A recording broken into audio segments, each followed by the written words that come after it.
দেন বলেছিলেন, কেন? সরকারটা দাগি। এই যে ছেলে পেলেগুলো না, আমি নিশ্চয়ই দেওয়া নেওয়া দুটোই সমান অভিযোগ, সমানভাবে দোষী। কিন্তু এই যে ছেলে মেয়েগুলো না, এদের বাবা মা গার্ডিয়ান বা এরা জমি জায়গা বিক্রি করে কিন্তু সব টাকাগুলো দিয়েছে, জীবন কৃষ্ণ সাহারা টাকা দিয়েছে। আপনি এদেরকে দাগি বলছেন, আপনাদের এত বড় পপুলার চ্যানেল, আপনি কেন বলছেন না সরকার দাগি? সরকার তো আহ্বান করেছে, যদি 12, 15, 17, 18 লাখ টাকা নিয়ে এসো এই জীবন কৃষ্ণ সাহাদের মাধ্যমে, প্রয়াত তাপস সাহাদের মাধ্যমে, যে তোমরা নিয়ে এসো, আমরা তোমাদেরকে চাকরি বিক্রি করব। অর্থাৎ এরা সমানভাবে দায়ী। কিন্তু সবচেয়ে বড় দাগি হচ্ছে মমতা বন্দ্যোপাধ্যায়, তার সরকার। তিনি যদি এসএসসির অটোনমিটাকে কেড়ে না নিতেন, এসপি সিনহার নেতৃত্বে 7 ম্যান কমিটি, কল্যাণময় গাঙ্গুলি থেকে শুরু করে, সেখানে অভিজিৎ বলে যে পার্থ চ্যাটার্জির পিএস, আমিও বেশ কয়েক বছর মন্ত্রী ছিলাম, পিএসরা কোনো পলিটিক্যাল ইস্যুতে, কোনো টেন্ডার প্রসেসে এসবে ঢুকতে পারেন না। এই তো গাইডলাইন রয়েছে, কমপ্লিটলি গাইডলাইন রয়েছে কি করবে তারা। এটা যেমন আইএসদেরও রুল বুক আছে সেন্ট্রাল ক্যাডারের, ডাব্লিউবিসিএসদেরও স্টেট ক্যাডারের রুল বুক আছে। কিন্তু একে যখনই এসএসসির অটোনমি পার্থ চ্যাটার্জি কেড়ে নিচ্ছে, তখনই তো এই মুখ্যমন্ত্রীর সমর্থন আছে।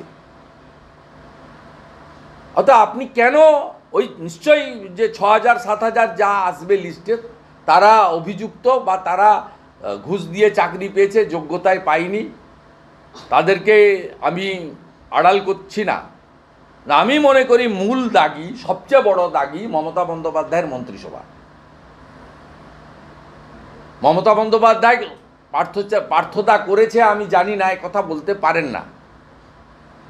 পার্থ চ্যাটার্জি যা করেছে তার বেনিফিট আপনার বাড়িতে গেছে, আপনার দলে গেছে, আপনার লোকেরা গেছে, আপনার পরিবারের যে কোম্পানি লিপস অ্যান্ড বাউন্স, তার লোকেরা যুক্ত। সুজয় কৃষ্ণ ভদ্রের ভয়েস মেল টেস্টিংয়ে সেটা প্রমাণিত সত্য হিসেবে সামনে এসেছে।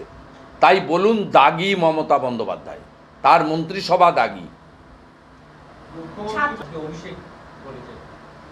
এসআইআর হওয়ার পরে ডায়মন্ড হারবারে জিততে পারবে না।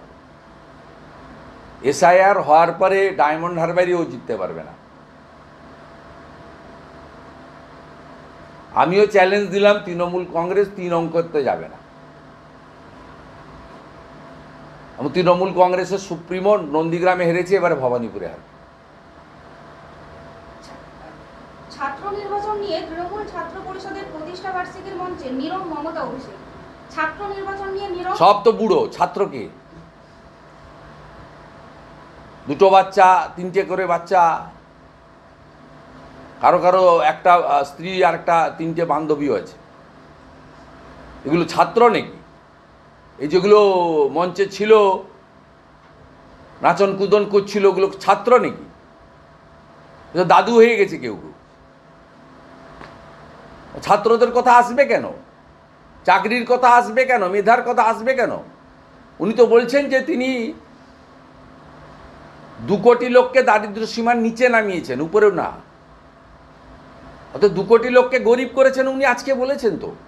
ভয়ঙ্কর ভয়ঙ্কর কথা বলেছেন। পার্টিশনের কথা ভুলে যান। তাই এরপরে কোনোদিন বলবে যে 15ই আগস্ট ভুলে যান, 26শে জানুয়ারি ভুলে যান। আজকে বলেছে পার্টিশনের কথা ভুলে যান। পাঞ্জাব 2 ভাগ হয়েছে, বাংলা 2 ভাগ হয়েছে। আরে পাঞ্জাব বাংলা 2 ভাগ হয়েছে তো ডক্টর শ্যামাপ্রসাদ মুখার্জির জন্য। আপনি যে হেলিকপ্টার আর চার্টার প্লেনে ঘুরছেন, আপনার পরিবার যে কয়েক হাজার কোটি টাকার মালিক হচ্ছে, আপনার পরিবারের লোকেরা আমেরিকার হপকন্সে গিয়ে চিকিৎসা করাচ্ছে, সেটা তো ডক্টর শ্যামাপ্রসাদ মুখার্জি এই বাংলাকে ভারতে রেখেছিল বলে। বাংলাদেশে থাকলে, পাকিস্তানে থাকলে তো পারতেন না করতে, এসব করতে। ছোট ছোট সাব ডিভিশনে, ডিস্ট্রিক্টে নিউজের সঙ্গে কাজ করছে ছেলেমেয়েরা। ওই টাকা চলে কারো? একটা বাচ্চাকে ভালো স্কুলে দিতে গেলে 5000 টাকা মিনিমাম খরচ হচ্ছে। ভয়াবহ চিত্র এই রাজ্যে। বলছে যে আমার রাজ্য থেকে যেমন কয়েক লক্ষ লোক চলে গেছে, বাইরের রাজ্য থেকে 1.5 কোটি লোক এখানে করছে। আপনি বাকি এখানকার 1.5 কোটি থেকে কিছু লোককে অন্য জায়গায় পাঠিয়ে তাদেরকে নিয়ে আসুন না। কেন 5000 টাকা দিবেন বলছেন?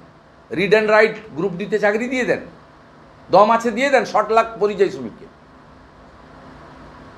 অতএব এটা ছাত্র সমাবেশ বা ছাত্র ভবিষ্যৎ প্রজন্ম যুবকদের জন্য কোনো বার্তা এখানে ছিল না।